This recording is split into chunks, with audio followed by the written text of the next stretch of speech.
Welcome dear students. आज हम discrete structure में नया टॉपिक स्टार्ट करने जा रहे हैं जिसका नाम है इंट्रोडक्शन टू फंक्शंस। इस टॉपिक को कंप्लीट करने के बाद आप ये 3 डिफरेंट लर्निंग आउटकम्स अचीव करेंगे जो आपकी स्क्रीन पे लिस्टेड है। फर्स्ट लर्निंग आउटकम है define and classify the function. Second learning outcome है आप डिफाइन फाइंड कर पाएंगे value of domain and composite function. And in third learning outcome you will be able to differentiate between relation and function. तो देखिए यहाँ पे इस topic के बिगिनिंग में मैं आपको बता रहा हूँ रिलेशन और फंक्शन में क्या डिफरेंस होता है। एक ब्रीफ सा डिफरेंस है कि जैसे आप देखते हो कि सेट ए है और दूसरा सेट बी है। अगर सेट ए के हर एक एलिमेंट का सेट बी के किसी एक एलिमेंट के साथ अगर मैप होता है, क्या होती है, मैपिंग परफॉर्म होती है, तो वो चीज क्या कहलाती है, फंक्शन। लेकिन अगर किसी सेट ए के एक एलिमेंट दो जगह मैप होता है, उसकी उसकी मैपिंग किसमें होती है, सेट बी के to more than one element के साथ होती है, तो उस रिलेशन को हम फंक्शन नहीं कहते। तो यही कह सकते हैं हम every function is a relation but every relation is not a function. तो वो जो एक एलिमेंट मोर देन वन एलिमेंट के साथ मैप हो रहा है वो रिलेशन की कैटेगरी में तो आता है, लेकिन वो फंक्शन की कैटेगरी में नहीं आता। अगर इस टॉपिक की मैं एग्जामिनेशन में वेटेज की बात करूं तो यूजुअली इस टॉपिक से जो क्वेश्चंस बनते हैं न्यूमेरिकल टाइप के होते हैं। कंपोजिट फंक्शन की वैल्यू पूछ लेगा, डोमेन की वैल्यू पूछ लेगा, या आपसे कुछ फंक्शंस एक्सप्लेन करा लेगा या वेरीफाई करा लेगा, जैसे वन टू वन फंक्शन है, ऑन टू फंक्शन है, इन टू फंक्शन है, या इवन फंक्शन है, या ऑड फंक्शन है। ये सारे फंक्शंस के बारे में क्वेश्चंस आपसे पूछे जा सकते हैं। This topic is also important for those examinations जिनमें ऑब्जेक्टिव टाइप क्वेश्चंस पूछे जाते हैं। अगर मैं इस टॉपिक की अदर टॉपिक से लिंकिंग की बात करूं तो देखिए फंक्शन अपने आप में एक इंपॉर्टेंट कंपोनेंट है जिसका आगे भी यूटिलाइजेशन होगा। जैसे आप डीबीएमएस पढ़ेंगे, वहां पे आप रिलेशन पढ़ेंगे, वहां पे भी फंक्शंस का यूटिलाइजेशन है। टेबल्स की जब आप मैपिंग करेंगे तो टेबल को ही वहां पे रिलेशन से रिप्रेजेंट किया जाता है, या रिलेशन को वहां पे टेबुलर फॉर्म में रिप्रेजेंट किया जाता है इन case of RDBMS, relational database management system. तो ये बेसिक चीजें हैं, ये आपको पता होनी चाहिए, और इनका utilisation time to time almost अगर आप देखेंगे कंप्यूटर साइंस एंड इंजीनियरिंग या इंफॉर्मेशन टेक्नोलॉजी में ऑलमोस्ट सभी जगह जितने भी सब्जेक्ट है कहीं पे भी फंक्शन का जिक्र आ जाता है। तो आइए स्टार्ट करते हैं with the first learning outcome that is function. Function तो आपको कॉन्सेप्ट तो मैंने बताई दिया, जो आपका रिलेशन का कॉन्सेप्ट था ऑलमोस्ट सिमिलर कॉन्सेप्ट ही फंक्शन के साथ है। तो आइए देखते हैं इसकी डेफिनेशन आप कैसे देंगे।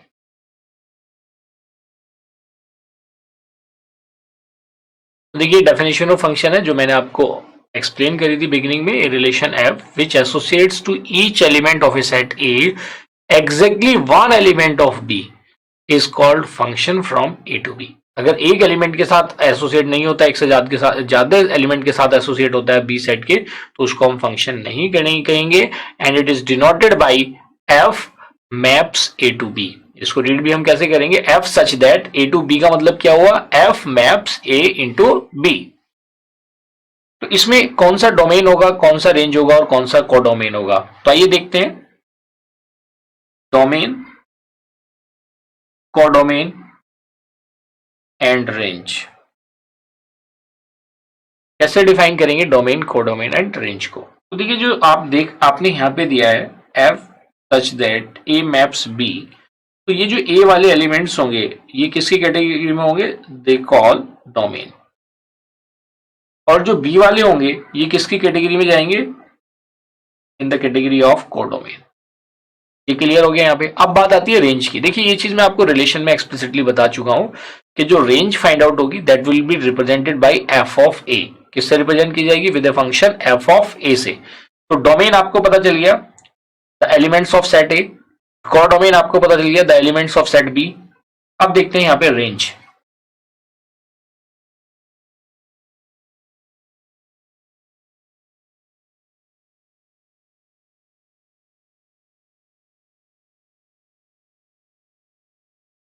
तो आपने देखा रेंज इज इक्वल टू क्या हो जाएगा, f of A. A is the element of set A. तो range of a function is also called image of a function. It is also called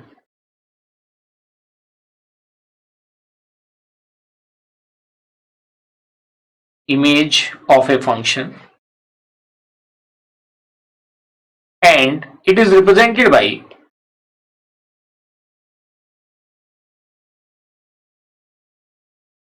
img। किससे रिप्रेजेंट करेंगे हम इसको, it will be represented by img।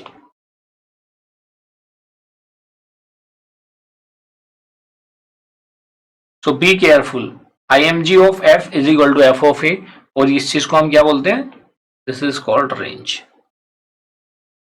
यहां तक clear हो गया, domain clear होगा, कोडोमेन क्लियर हो गया, रेंज हो गया, ये सारी वही टर्म है जो हमने रिलेशन में देखी थी।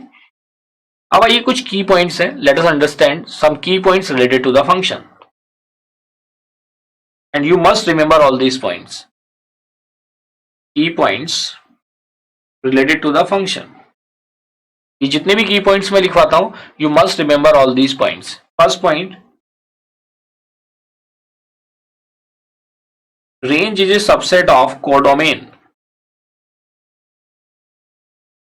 मतलब ऐसा भी हो सकता है कि जितने एलिमेंट्स कोडोमेन में हो सारे एलिमेंट ही रेंज में हो, या उसके कम element, that is the subset.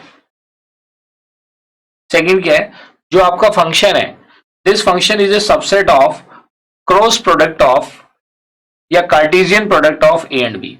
F is a subset of Cartesian product of A and B. A cross B को हम क्या बोलते हैं, it is called Cartesian product.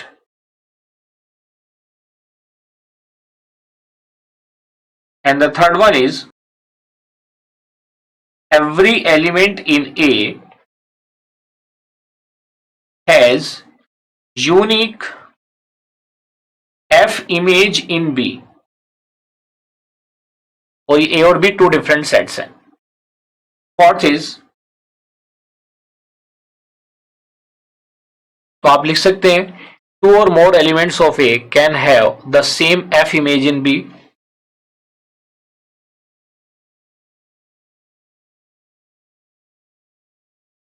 ये क्या हो गया, there may be elements in B which are not f images of any element of ए। मतलब बी सेट में कुछ एलिमेंट ऐसे भी हो सकते हैं कि जो ए की इमेजेस ना हो।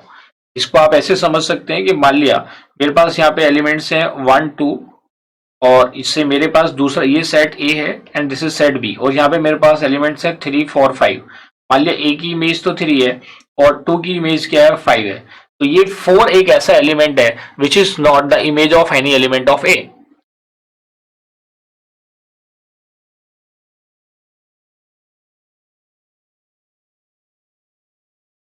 तो ये लास्ट पॉइंट है, the number of function from set A containing m elements. A के अंदर कितने एलिमेंट्स हैं, m, to the another set b containing n elements is n to the power m। Number of functions, number of functions का मतलब क्या हुआ, mapping. वो क्या कहता है कि आपके पास एक सेट a है, this is set a, and this is से सेट b है, ये आपका क्या है, सेट b है। इसके अंदर उसने कहा कि इसके अंदर आपके पास नंबर ऑफ एलिमेंट्स हैं 1 to m, इसके अंदर आपके पास एलिमेंट्स हैं 1 2 से n, ये सेट बी है, यहाँ पे m एलिमेंट्स हैं, यहाँ पे n एलिमेंट्स हैं। तो नंबर ऑफ फंक्शंस, फंक्शंस क्या रिप्रेजेंट करता है, फंक्शन रिप्रेजेंट करता है mapping from a to b। तो नंबर ऑफ फंक्शंस क्या हो जाएंगे, नंबर ऑफ फंक्शंस जो इसने दिए हैं those will be n to the power m।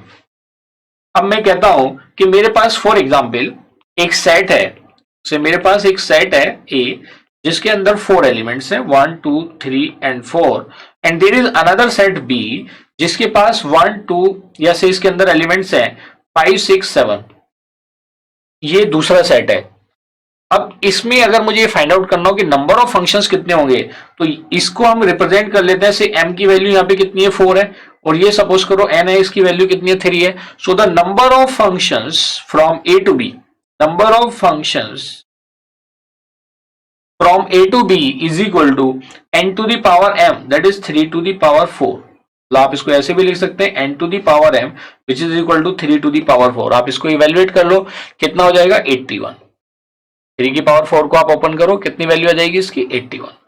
तो in this way these are the 4 main key points. उन एग्जामिनेशन के लिए भी ये बहुत इंपॉर्टेंट है जिनमें ऑब्जेक्टिव टाइप क्वेश्चंस पूछे जाते हैं। तो बी केयरफुल, और ये आपको पता होना चाहिए कि ये सब्जेक्ट भी अपने आप में बहुत इंपॉर्टेंट है, और जहां पे सब्जेक्टिव टाइप क्वेश्चंस पूछे जाते हैं ऐसे ही क्वेश्चंस दे दिए जाते हैं और आपसे पूछा जाता है कि इसमें टोटल नंबर ऑफ फंक्शंस कितने होंगे। कई बार उन फंक्शंस को पूछ भी लिया जाता है, वो हम आगे डिटेल में डिस्कस करेंगे। तो आइए अब हमने देखिए यहाँ पे जो फर्स्ट हमारा था अबाउट द फंक्शन, वो हमने डिटेल में डिस्कस कर लिया। Now let us move into the classification of function, और you can say types of functions. तो अभी हमारा फर्स्ट लर्निंग आउटकम ही चल रहा है, तो the types of functions. So there are various type of functions like one to one, many to one, on to, या आप कह सकते हैं odd function, even function, etcetera. इनको हम वन बाय वन डिटेल में डिस्कस करेंगे। ये तो कुछ ही मैंने यहाँ पे लिस्ट आउट किए हैं। There are lots of functions जिनको हम यहाँ पे डिस्कस करने जा रहे हैं। आइए स्टार्ट करते हैं with one to one function.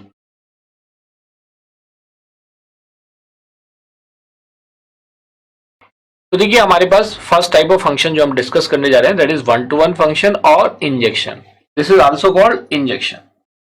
अब इसको समझने के लिए आपको क्या समझना पड़ेगा, वन टू वन, इससे क्लियर हो रहा है। इसका मतलब क्या हुआ कि जो हमारे पास सेट ए है उसका हर एक एलिमेंट की इमेज होनी चाहिए सेट बी में। अगर ऐसा हो पाता है then that function is called one to one function.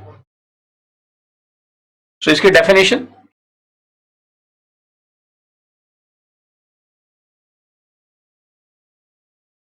a function f such that, वो बीच में कट कर देना, एक साथ दिखा देना। a function f such that a maps b is called one to one function if distinct elements of a have distinct images in b।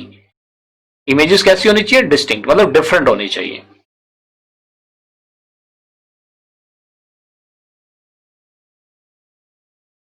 तो देखिए यहां पे आपने देखा f such that a to b is one to one if, अगर x1 x2 के equal नहीं है तो f of x1 not equal to f of x2 होगा, एंड अगर f of x1 is equal to f of x2 है then it implies x1 is equal to x2। आइए इसके की पॉइंट्स हैं जो आपको ध्यान रखने। ये तो आपको क्लियर हो गया वन टू वन कब होगा, distinct elements of a have distinct images in b। ये क्लियर है। And the key points about one to one function are, first one is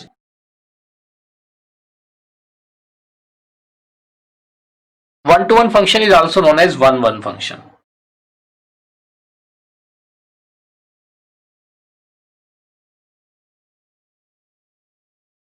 ये तभी पॉसिबल है कि जो सेट ए है उसके एलिमेंट्स या तो इक्वल टू होने चाहिए सेट बी के या उससे स्मॉलर होने चाहिए, क्योंकि जिससे हर एक एलिमेंट की एक इमेज बी में अवेलेबल हो। एंड द सेकेंड की point is,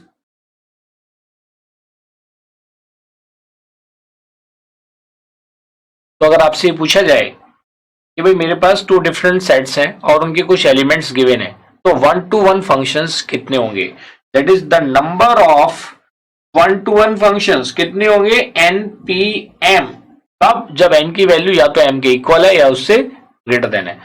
this is the most important point and most important key point to remember. Clear है। चलिए आगे बढ़ते हैं। तो ये हमारा फर्स्ट फंक्शन था that is one to one. आइए देखते हैं next type of function is many to one. तो कोई भी function which is not one to one is called many to one. Clear. तो नेक्स्ट फंक्शन है हमारा ऑन टू फंक्शन और surjection. This function is also called as surjection. Onto function क्या कहता है ये देखते हैं, इसको समझते हैं।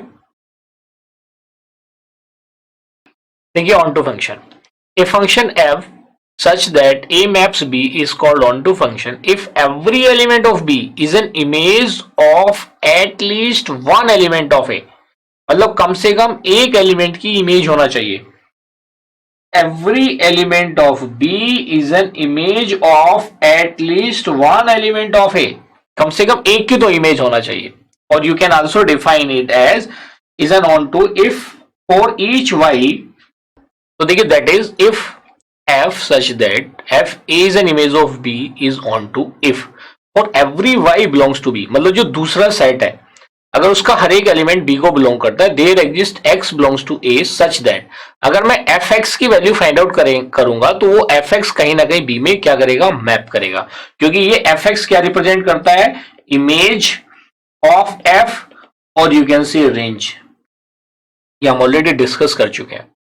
तो this function is called onto function. Let us have some key points to remember about this onto function. The key points are, तो देखिए आपको ये ध्यान भी रखना है कि ऐसा कौन सा केस है जब range of f is equal to codomain of f होता है, तो वो कब है, if f is onto, जब एफ ऑन टू है then the range of f is equal to codomain of f. इसका मतलब क्या हुआ, जो बी वैल्यू हो जाएगी, अगर मैंने कहा है कहीं पे कि मैंने ये लिखा है कि f such that a belongs to b, तो आपको बी पता ही है, बी क्या होता है, कोडोमेन, तो यहाँ पे जो बी होगा यही रेंज होगी और ये बी क्या होगा, कोडोमेन होगा, और ए क्या होगा आपका डोमेन। सिर्फ आपको यहाँ पे इक्वलिटी रिलेशन को समझना है कि जब एफ फंक्शन ऑन टू है तो range of f is equal to codomain of f. आइए देखते हैं सेकंड की पॉइंट। देखिए आप कैसे फाइंड आउट करेंगे number of onto functions. जैसे हमने अभी इनटू फंक्शंस फाइंड आउट किए थे, दैट वाज था एन पी एम, एन क्या था, greater than equal to m. यहाँ पे क्या चीजें रिवर्स है, अगर आपके सेट ए में m एलिमेंट्स हैं, सेट बी में आपके n एलिमेंट्स हैं, then the number of onto functions are n to the power m। n to the power m क्या होता है, टोटल नंबर ऑफ फंक्शंस में से उसके कॉम्बिनेशंस को क्या कर दो, आप सब्ट्रैक्ट कर दो। तो जब कॉम्बिनेशंस को सब्ट्रैक्ट करेंगे then finally you will get the number of onto functions.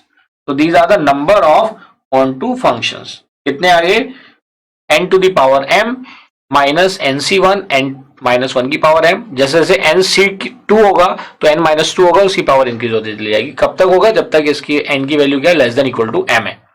आइए अब देखते हैं third key point.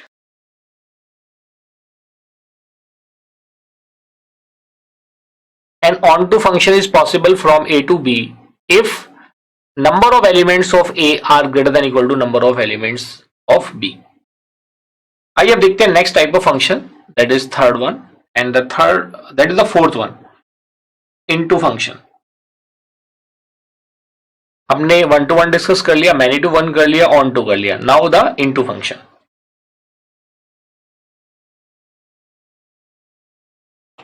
On to के केस में आपने देखा था range of f is equal to क्या था, कोडोमेन था।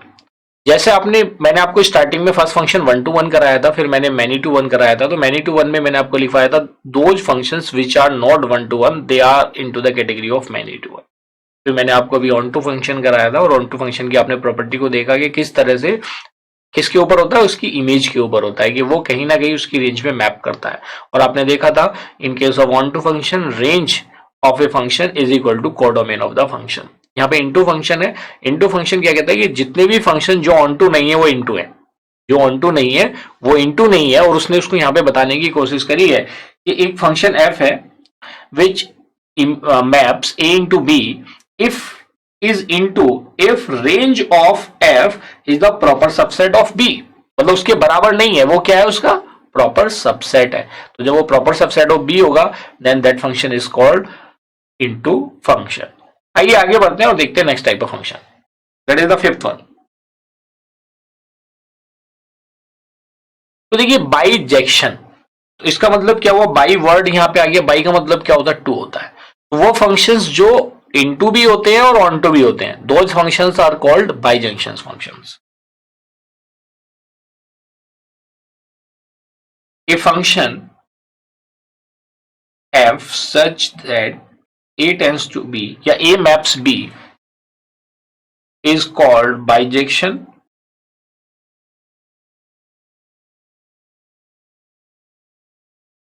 if it is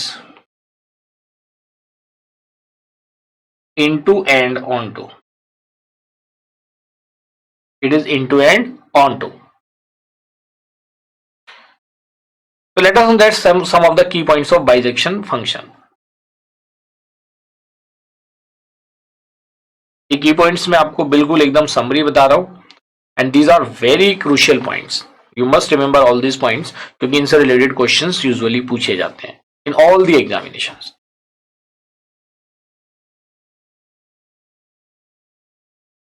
अब देखेंगे the number of bijections on a set with n elements is equal to factorial n। It is most important point. जैसे आपने वन टू वन फंक्शंस देखे थे, total functions कितने होते हैं, n to the power m। One to one कितने होते हैं, npm, तब n greater than equal to 1 है। ऑन टू आपने देखा था क्या था, n to the power m minus nc1 n minus 1 to the power m and so on, वो आगे बढ़ता चला गया था। सिमिलरली आप यहां पे देख रहे हैं द नंबर ऑफ बाइजेक्शंस, बाइजेक्शंस कितने होंगे on a set with n elements is equal to factorial n। अगर 4 एलिमेंट्स है तो फैक्टोरियल 4, 3 एलिमेंट्स है तो factorial 3. And the second key point is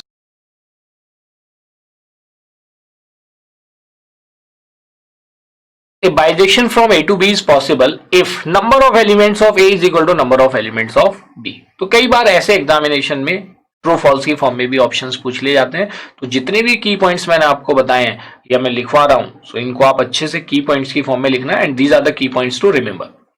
आइए देखते हैं next function. Next is constant function. देखिए, अगर हम किसी भी फंक्शन की वैल्यू फाइंड आउट करें और वो हमेशा ये कांस्टेंट वैल्यू आए, so those functions are known as constant functions.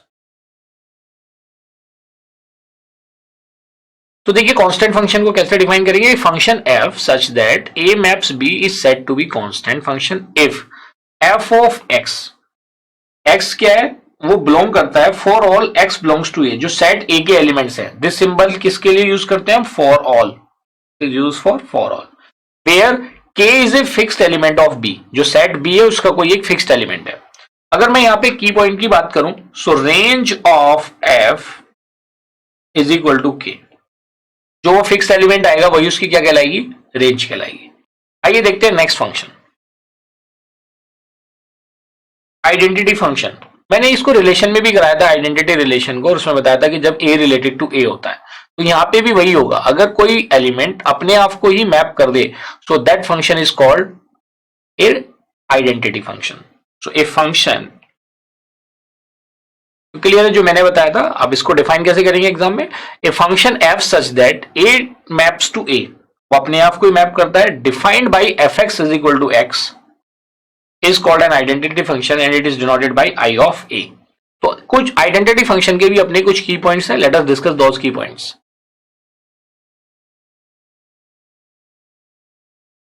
अगर आपसे कोई ये पूछता है कि क्या ऐसा कोई फंक्शन हो सकता है जिसमें डोमेन और रेंज दोनों बराबर हो, yes, it is only in the case of identity function.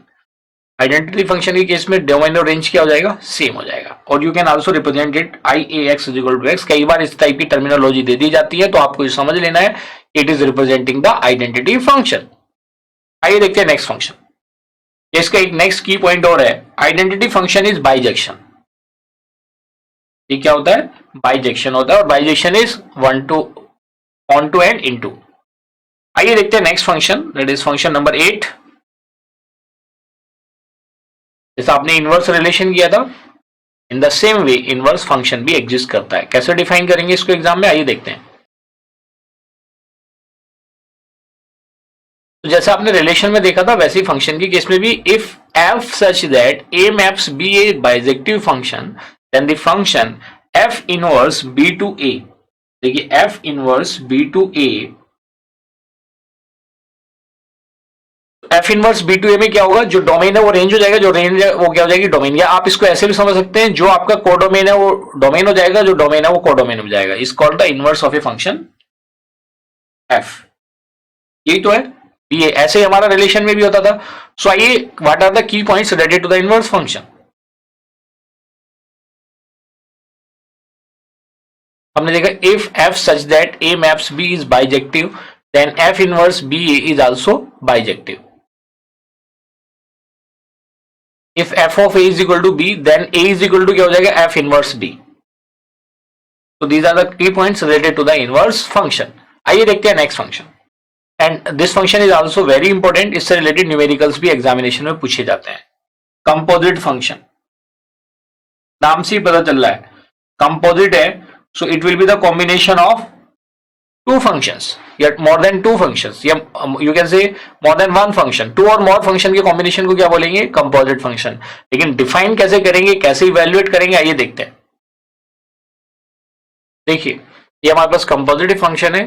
If f such that, एक फंक्शन आपके पास है a maps b करता है, दूसरा g फंक्शन है which maps b to c. Are two functions है, तो गॉफ एक फंक्शन होगा a to c. मतलब यहाँ पे a to c का मतलब होगा ये एक काइंड ऑफ ट्रांजिटिव प्रॉपर्टी है. a b को मैप करता है, b c को मैप करता है, तो गॉफ क्या करेगा, is a function from a to c. ये क्या हो जाएगा, function from a to c, such that g o f of a is equal to g of f a. इस तरह से आप फाइंड आउट करेंगे for every a belongs to a. हर एक एलिमेंट जो सेट ए के अंदर है उस सभी के लिए करेंगे, and this is called composition of f and ji.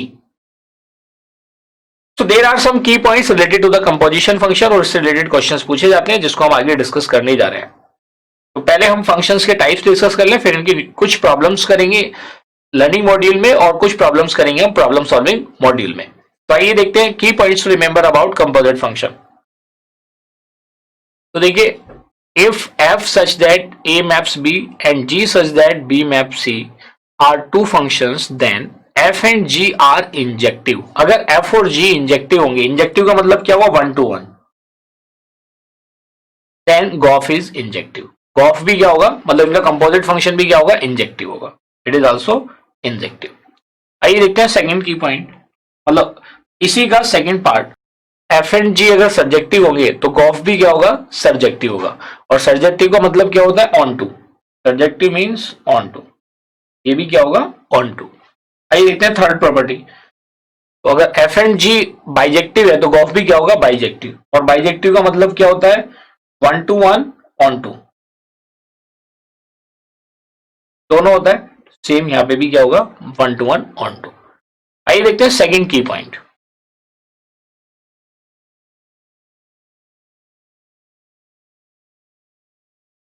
If a f such that a maps a and is injective, if a is finite and f is bijective, but if f is infinite, ये कब की बात हो रही है, ये finite की बात हो रही है, तो बाइजेक्टिव होगा। लेकिन अगर f इनफाइनाइट हो जाए तो ये ऊपर वाला बाइजेक्टिव वाली कंडीशन ट्रू नहीं होगी। आइए देखते हैं third key point to remember. तो देखिए, if f such that a maps b and g such that b maps c are two bijective functions, then composite function का जो इनवर्स होगा that will be the reverse, F inverse और जी inverse. आइए देखते हैं next key point. तो यहां पे आपको ध्यान रखना है कि ये दोनों क्या है, बाइजेक्टिव है तभी ये कंडीशन फुलफिल होगी, अगर बाइजेक्टिव नहीं है तो ये कंडीशन फुलफिल नहीं होगी।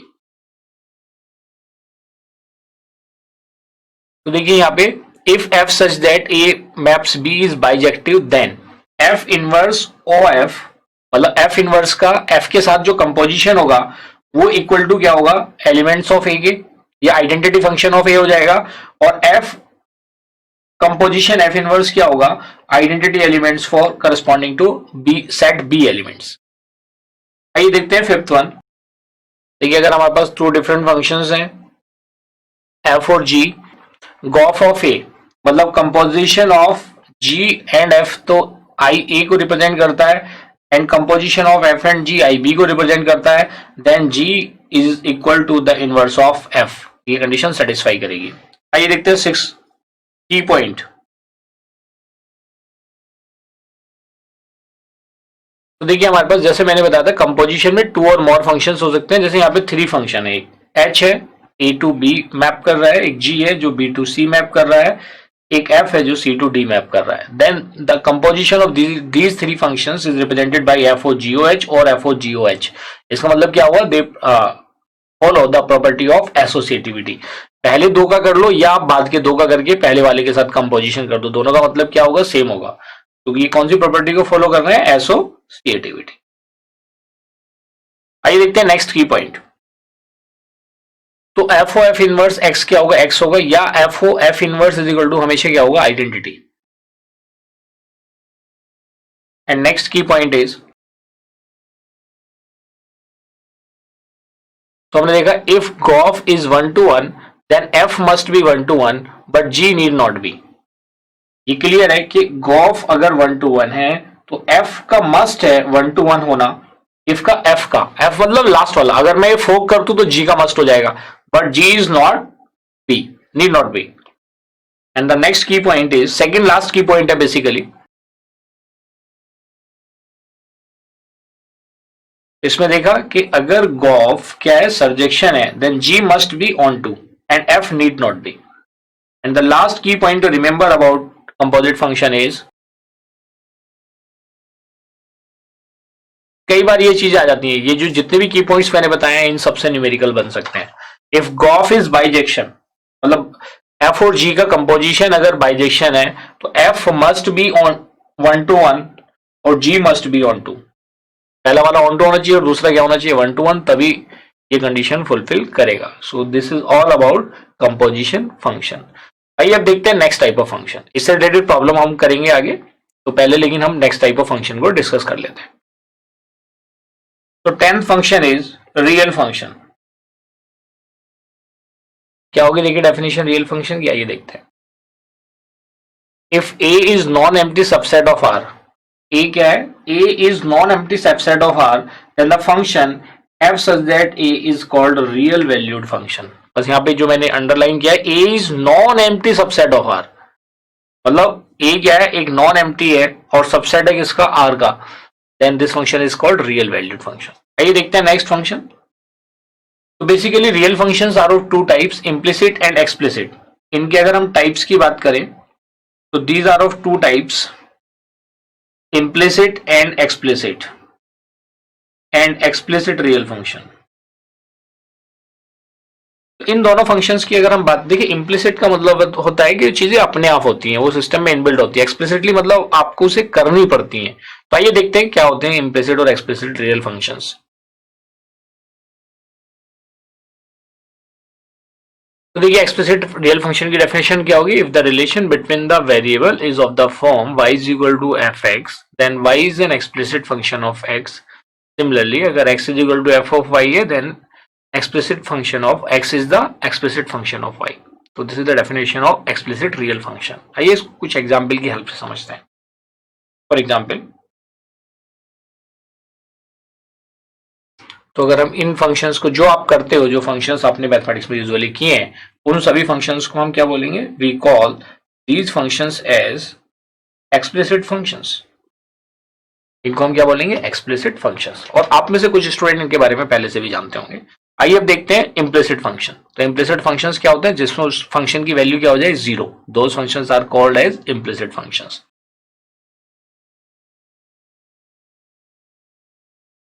F of x y is equal to zero, किससे डिनोट करेंगे, f of x y is equal to zero से। तो इसके भी आप एग्जाम्पल ले सकते हैं। से आपने लिखा x square plus y square is equal to a square. You can write it as in the form of fxy is equal to 0. You can also write it as x square plus a square minus a square is equal to 0. Clear? So these are the implicit real functions. आइए आगे देखते हैं और किस किस type के functions हैं। अभी हमने रियल फंक्शन 10 था। Now let us discuss the 11th function. It is even and odd function. Even and odd function. Even और ऑड फंक्शन को आप कैसे रिप्रेजेंट करेंगे, से मैंने एक साइड में बना लिया इवन फंक्शन और एक साइड में बना दिया मैंने ऑड फंक्शन। इवन फंक्शन को कैसे रिप्रेजेंट करेंगे, ठीक है, इवन फंक्शंस, और हम किसकी बात कर रहे हैं, ऑड फंक्शंस की बात कर रहे हैं। तो इवन फंक्शन क्या कहता है कि अगर मैं f of minus x evaluate करूं तो इसकी वैल्यू क्या आनी चाहिए, f of x। Similarly odd function क्या कहता है कि अगर मैंने f ऑफ माइनस एक्स किया तो इसकी वैल्यू क्या आनी चाहिए, माइनस f ऑफ x। ये ऑड फंक्शन हो गया। तो इसका एग्जाम्पल क्या हो जाएगा, अगर मैं लेता हूं कि से मेरे पास f x की वैल्यू एक एक्स स्क्वायर है, तो इसमें अगर मैं फाइंड आउट करता हूं f ऑफ माइनस एक्स, तो इसकी वैल्यू क्या हो जाएगी, माइनस एक्स स्क्वायर। तो ये किसके इक्विवेलेंट आ जाएगा, एक्स स्क्वायर के। तो यहाँ पे आपने देखा कि which is equal to f of x, f of minus x is equal to f x आ गया। तो ये किसको रिप्रेजेंट कर रहा है, इवन फंक्शन को। इन द सेम वे अगर मैं बात करता हूं ऑड फंक्शन की, तो ऑड फंक्शंस में आप कैसे लेंगे एग्जाम्पल, आपने कंसीडर कर लिया f of x is equal to x cube. तो यहाँ पे अगर आप x को माइनस एक्स से रिप्लेस करेंगे, f of minus x is equal to क्या हो जाएगा, माइनस एक्स क्यूब। तो you can write it as minus f of x। यही तो हमने ऊपर बात करी थी। ये तो सिंपल आपका एल्जेब्रिक इक्वेशंस के लिए हो गया। सिमिलरली आप इसके एग्जांपल कंसीडर कर सकते हैं for the trigonometric functions too. तो ट्रिग्नोमेट्रिक फंक्शन की फॉर्म में इसका एग्जांपल क्या होगा, ट्रिग्नोमेट्रिक की फॉर्म में आप क्या लिखते हैं, अगर आपने ले लिया f of x is equal to cos x, क्या ले लिया आपने, cos x। cos minus x is equal to क्या होता है, cos x होता है। तो अगर हम यहाँ पे लिखते हैं f of minus x is equal to cos of minus x which is equal to the cos x, that is f of x। Similarly अगर मैं यहाँ पे ले लेता हूं f of x is equal to sin x, और मैं यहाँ पे फाइंड आउट करता हूं f ऑफ माइनस एक्स, तो इसकी वैल्यू क्या हो जाएगी, sin minus x. And sin minus theta is equal to क्या होता है, माइनस का sin थीटा। यहाँ पे sin x हो जाएगा, तो इसकी वैल्यू क्या आ जाएगी, माइनस f ऑफ x। तो sine x function odd function है, कॉस एक्स फंक्शन एक इवन फंक्शन है। क्लियर हो गया यहाँ पे आपको? आइए कुछ की पॉइंट्स हैं, let us understand some key points in terms of composite function. So key points of even and odd functions in terms of composite function. The first key point is, तो आप इसमें देखिए अगर f इवन है g भी even है तो इनका कंपोजिशन भी क्या होगा? इवन होगा। प्रोडक्ट फॉर कॉम्बिनेशन बनेंगे f is odd and g is even, तो फॉक क्या हो जाएगा? Odd function. तो देखिए यहाँ पे these are the key points related to even odd function. तो यहाँ पे आपको एक चीज देखने में समझ में आ रही होगी कि टोटल 4 कॉम्बिनेशंस हैं, सिर्फ ऑड 1 केस में है, और ऑड मतलब कंपोजिट फंक्शन ऑड 1 केस में है व्हेन एफ भी ऑड है और जी भी ऑड है, अदरवाइज वो किस केस में है? वो इवन के केस में है। तो आप इसको एज ए और कंडीशन समझ सकते हो। और ऑपरेटर जो आपने लॉजिकल ऑपरेटर पढ़ा था, और के केस में जब दोनों कंडीशन फॉल्स होती हैं तभी वो फॉल्स होता है, अदरवाइज क्या होता है? ट्रू। तो अगर आपका एक भी फंक्शन इवन है तो उसका कंपोजिशन क्या प्रोड्यूस होगा? इवन प्रोड्यूस होगा। लेकिन ऑड जब दोनों होंगे तभी उसका कंपोजिशन ऑड प्रोड्यूस होगा। सो बी केयरफुल, और ये आपको पता होना चाहिए। ऐसा नहीं कि मैं फर्स्ट पे डबल टिक कर रहा हूं, these all are the most important point related to the even odd functions in terms of composite function. आइए देखते हैं next function. 12th function is polynomial function. नाम से ही पता चल रहा है पॉलिनोमियल, जिसकी पावर्स क्या होंगी? पॉली मीन्स मैनी पावर्स, ऐसे फंक्शंस जिसमें किसी गिवन इक्वेशन की पावर्स क्या होंगी? मैनी होंगी। ए फंक्शन, देखिए यहाँ पे polynomial function, a function of the form f x is equal to, ये पॉलिनोमियल होता है a naught x to the power n, a one x to the power n minus one, decrease होता चला जाएगा कब तक? ए एन, जहां पे ये सब क्या रियल नंबर्स हैं। जो आप कोफिशिएंट देख रहे हैं a naught a one a two a n, these are the coefficients and real numbers, जहां पे ए नॉट की वैल्यू 0 नहीं है और एन किसको बिलोंग करता है? नेचुरल नंबर को। N belongs to natural number, is called polynomial function of degree n. And the key point is, domain of a polynomial function is equal to R. R stands for range. So domain and R stands for range. आइए देखते हैं 13th function.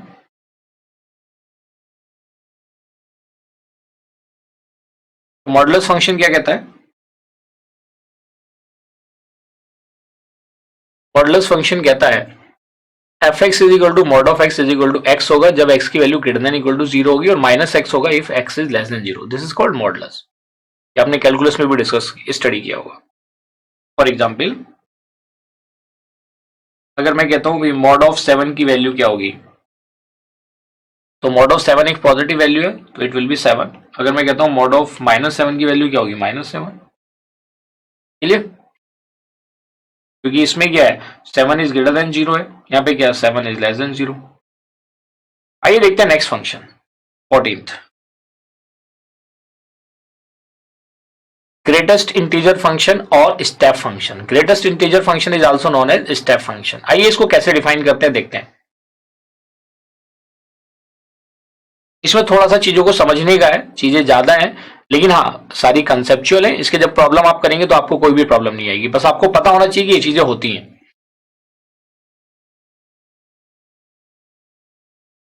The greatest integer less than और equal to x. Example से समझ लेते हैं। तो greatest integer function कैसे वर्क करता है? जैसे 7 इंटू 5 है तो 7 अपर वैल्यू है तो ये लार्जर वैल्यू आ जाएगी, क्योंकि इसमें क्या है कि लेस देन और इक्वल टू एक्स है, तो इसमें जो पॉजिटिव वैल्यू आएंगी तो उसमें इक्वल टू एक्स हो जाएगा। मान लीजिए हमारा एक्स है, और जो नेगेटिव वैल्यू होगी तो उसमें क्या हो जाएगा? और वैल्यू एक लेस हो जाएगी, that is -8। So 15th function is signum function.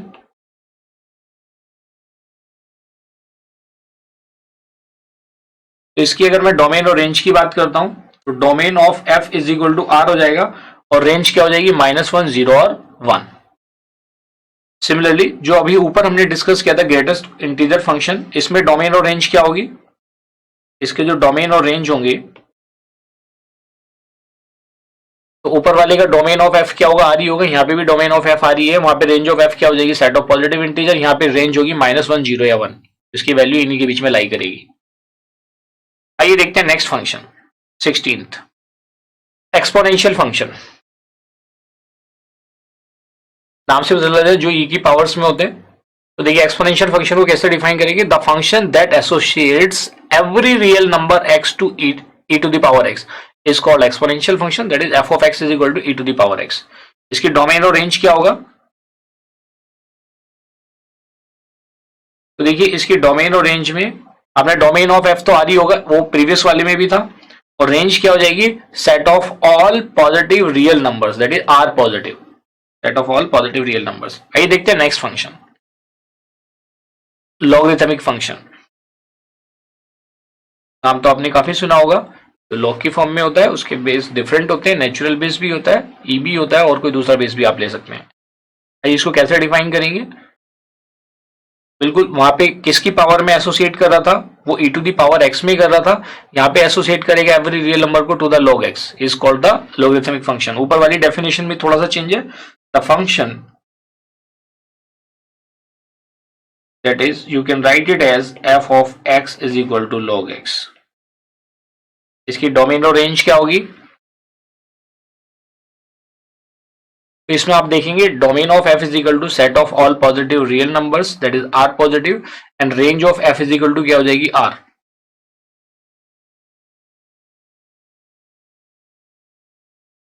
Next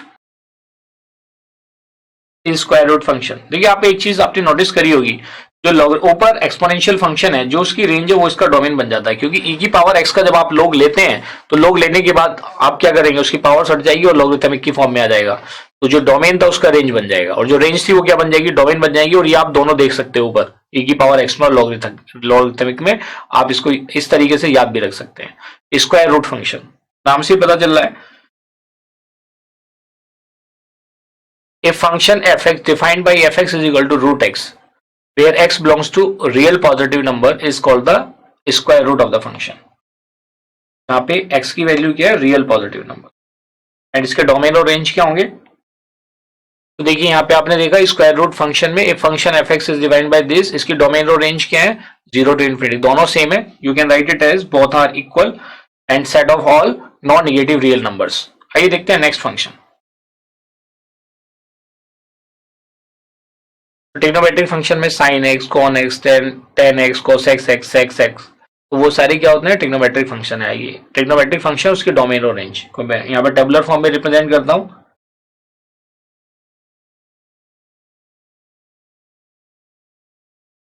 sine x का डोमेन आर रियल नंबर, और रेंज क्या हो जाएगी, -1 to 1।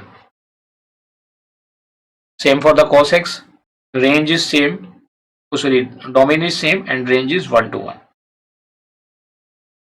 तो देखिए हमारे पास डिफरेंट ट्रिग्नोमेट्रिक फंक्शन से इनकी डोमेन और रेंज डिफाइंड है। तो इस तरह से आप कैसे फाइंड आउट करते हैं, ये आपने ट्रिग्नोमेट्रिक में भी सीखा होगा। तो these are the various function, trigonometric function and their corresponding range.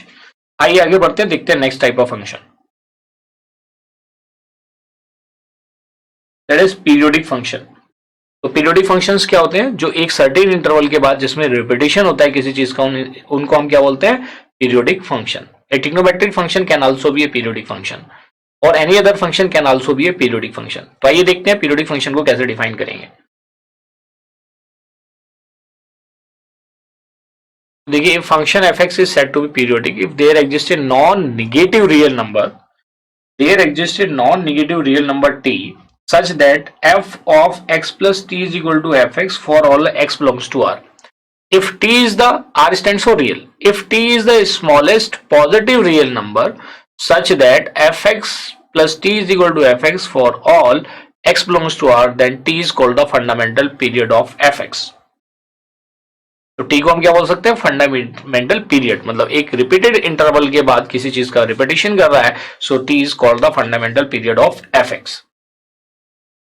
आइए अब कुछ एग्जांपल से इसको समझ लेते हैं। तो these are the 20 different functions जिनको हमने यहाँ पे डिस्कस किया है। तो देखिए इस तरह से जो हमारा फर्स्ट लर्निंग आउटकम था, define and classify the function, ये यहाँ पे हमने अचीव कर लिया। अब हम डिस्कस करेंगे सेकेंड लर्निंग आउटकम, और सेकेंड लर्निंग आउटकम में हम देखेंगे what are the different values of domain and composite function।